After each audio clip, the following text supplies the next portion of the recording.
क्या लाए हो तुम? जो भी है, श्वेत तो है। गांव में केवल यही एक 4 पैरों वाला प्राणी है जिसका रंग श्वेत जैसा है, और ऊपर से वस्त्र और छात्र भी ला दिया मैंने इसके लिए। अब चलो अश्व बदल देते हैं। सैनिक थके हुए हैं, हमारा भेद जाने में उन्हें समय लगेगा, तब तक हम निकल जाएंगे। दिख रहा है अश्व किसी को? दिख रहा है क्या? नहीं, लगता है और ऊपर गया है। शीघ्र खोजो उसे। चलो।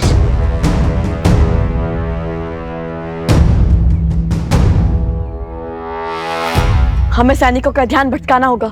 जो आ गया भैया, आप अश्व को पकड़िए, मैं अश्व की ध्वनि निकालता हूँ, उनका ध्यान भटकाता हूँ। ये अश्व की ध्वनि है या फिर गधे की? पर भैया गधा तो ढी चौ करता है।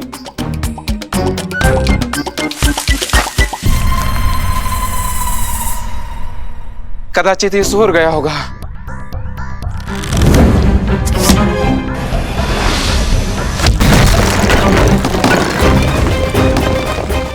ये ईश्वर क्या ध्वनि है?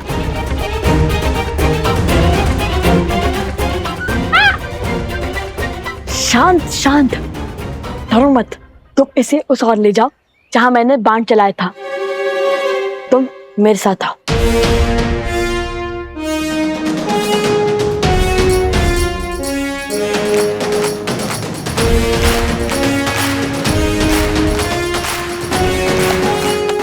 मरण है ना, हमें अश्व को कैसे रोकना है? कैसे रोकना है? ये बात कब हुई? तो तुम्हें क्या लगता है भगवान वाल्मीकि ने हमें मिथिला के प्रवास के लिए क्यों भेजा था?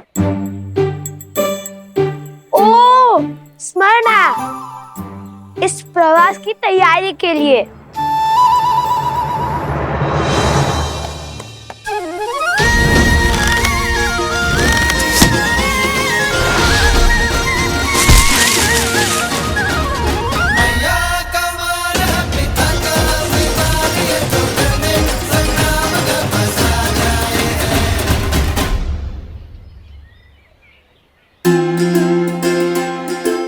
सीताराम?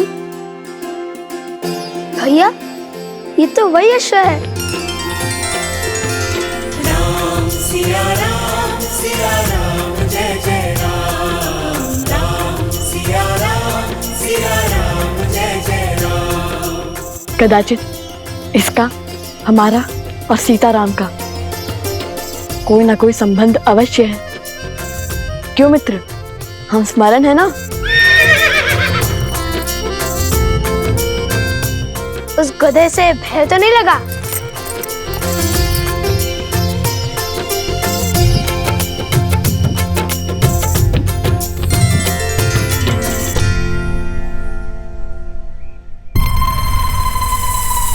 अरे, ये अश्व का कद कैसे घट गया?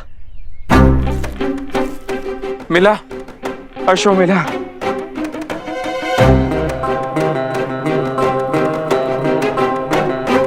रंग भी बदला बदला सा लगता है। इस काले पर्वत में उसका रंग धूमिल सा हो गया होगा। पर इस पर छत्र तो है, पर अश्व जैसा नहीं है। एक ही वाक्य में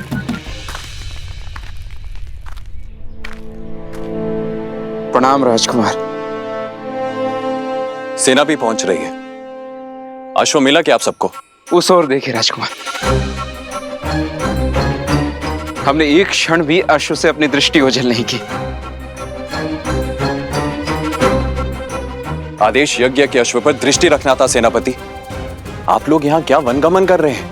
अश्व के पीछे ही गमन कर रहे हैं राजकुमार। ये क्या आपको अश्व दिखाई दे रहा है?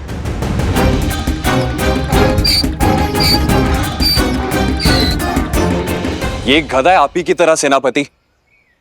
आप अयोध्या लौट जाइए।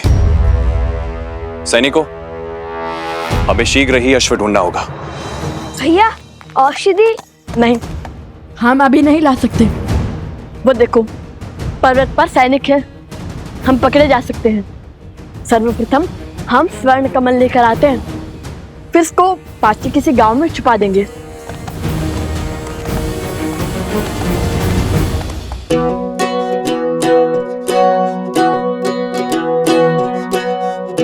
सुनो, यह स्थान उचित है।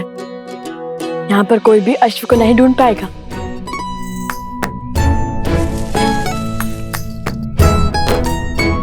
अब ठीक है, अब तुम खाओ पियो विश्राम करो, लेकिन ध्वनि मत करना, ठीक है? ध्वनि मत निकालना।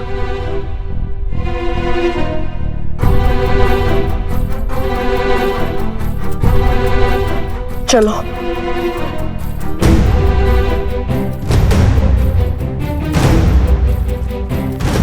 अरे अब क्यों छुप रहे हैं हम? अब तो अश्व भी नहीं है हमारे साथ। यदि सैनिक ने हमें देख लिया, तो हमसे प्रश्न किया, तो वन देवी के पुत्र सत्य थोड़ी ना कहेंगे।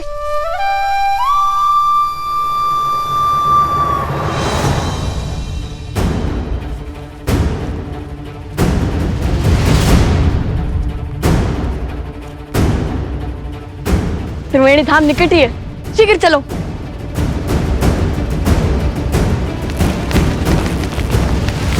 ऋषि कुमार,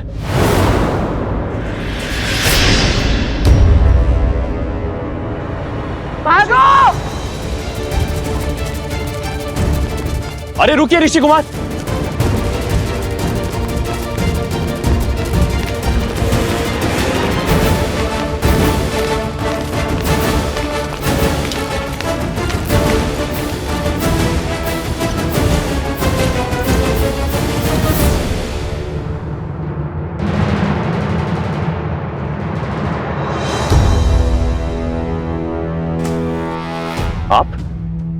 आपको तो मैंने अयोध्या में देखा था।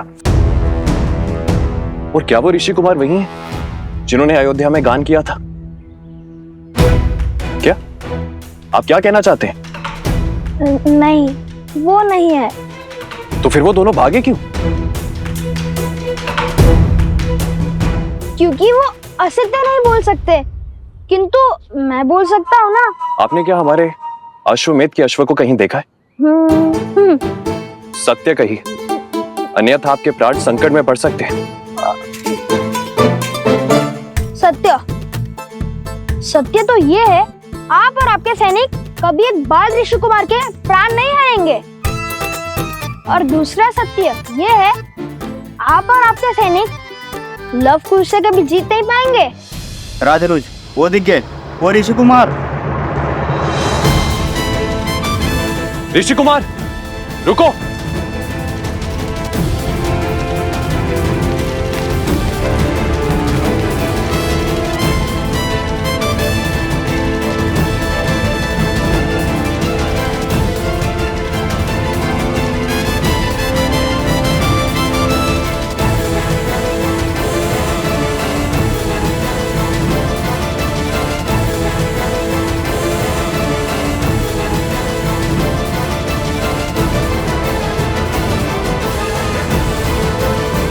इन्हें यही छोड़ सकते हैं, किंतु रन छोड़ना कायरता तो नहीं होगी ना?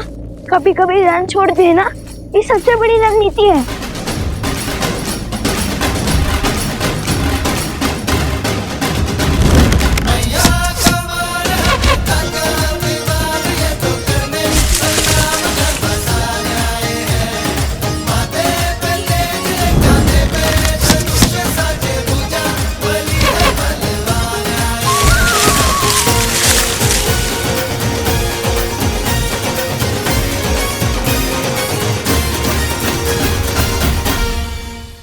सैनिकों, शीघ्र हटाओ इसे।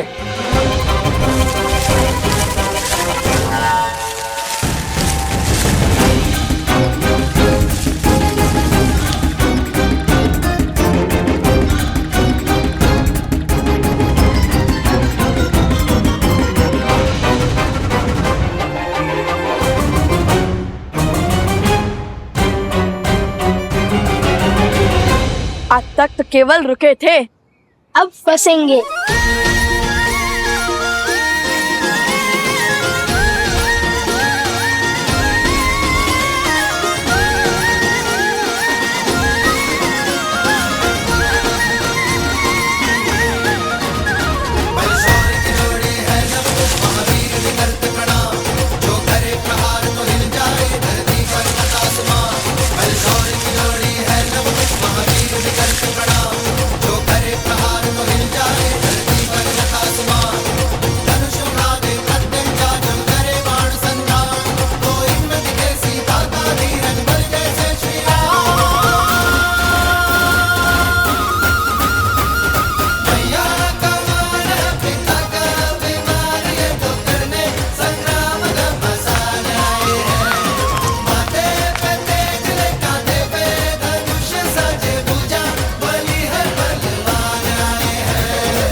बस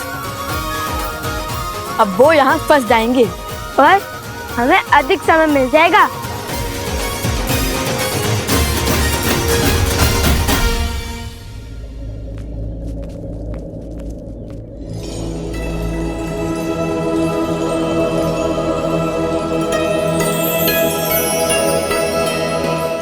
अंततः हम त्रिवेणी धाम पहुंच गए। वो देखो तमसा, वो देखो सोना, और वो जो दाहिने ओर से आ रही है वो है सप्तगंडिका, जहाँ तीनों नदियों के मिलने का स्थान है, इसलिए ये त्रिवेणी है। अति सुंदर भैया, क्या रूप है इस त्रिवेणी धाम का।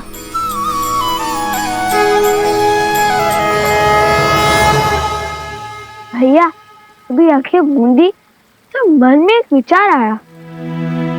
हमने अश्व को तो छुपा दिया, किंतु उसकी रक्षा के लिए किसी को नहीं छोड़ा। चल हम शीघ्र अतिशीघ्र सारे स्वर्ण कमल एकत्रित कर कर चलते हैं, ताकि किसी के वहां आने से पहले हम अश्व तक पहुंच सके।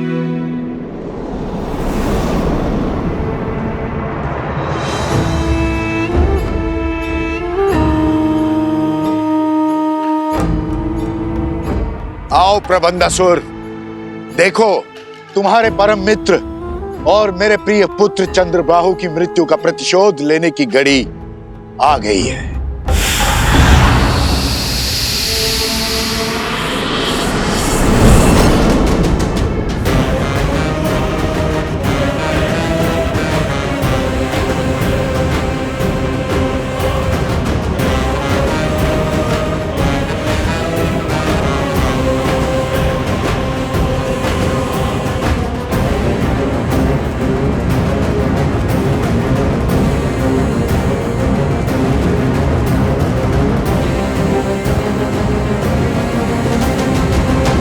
महाराज सहस्त्रमुख रावण की जय।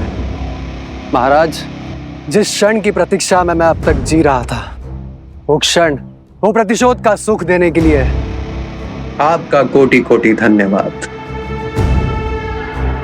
धन्यवाद मुझे नहीं, उन बालकों को दो, वही तो है इस सुअवसर के सूत्रधार।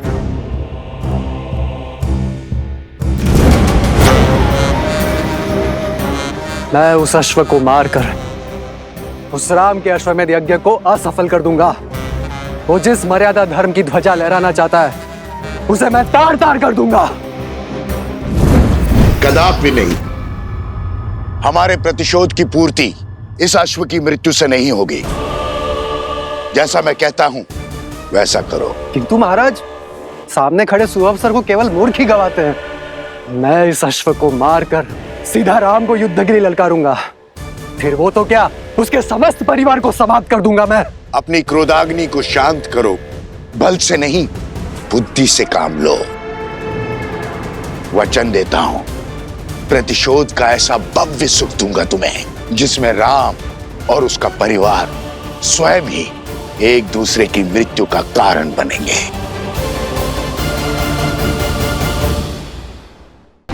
सोचो, एक बार में सबको मारने में आनंद आएगा, या उन्हें स्वयं ही एक एक करके एक दूसरे को मारते हुए देखने में आनंद आएगा। और अपनी योजना के लिए मैंने तुम्हें चुना है, क्योंकि छल में तुम्हें मात देना असंभव है। तुम कभी भी कोई भी रूप धरकर किसी भी वस्तु में प्रकट हो सकते हो। मैं चाहता हूं कि तुम यज्ञ के अंत तक इस अश्व के साथ रहो। वो लवकुश बहुत संस्कारी और साहसी है। तुम मेरे साथ मिलकर इस अश्व को इक्ष्वाकु वंश के अंत का साधन बनाओगे। परंतु महाराज, किंतु परंतु यद्यपि कुछ नहीं सुनना है मुझे। जैसा कहता हूं वैसा करते जाओ।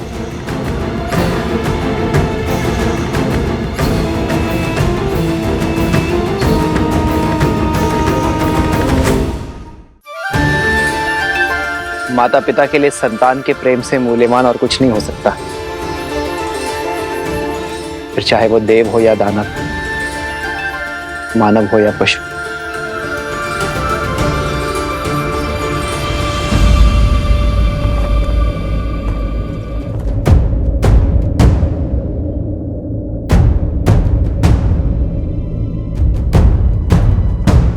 क्या हुआ सेनापति?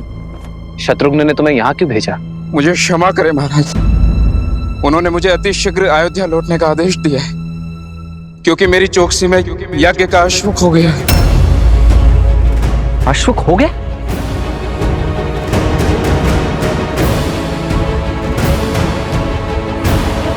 और अब वो स्वयं अशुभ को खोज रहे हैं।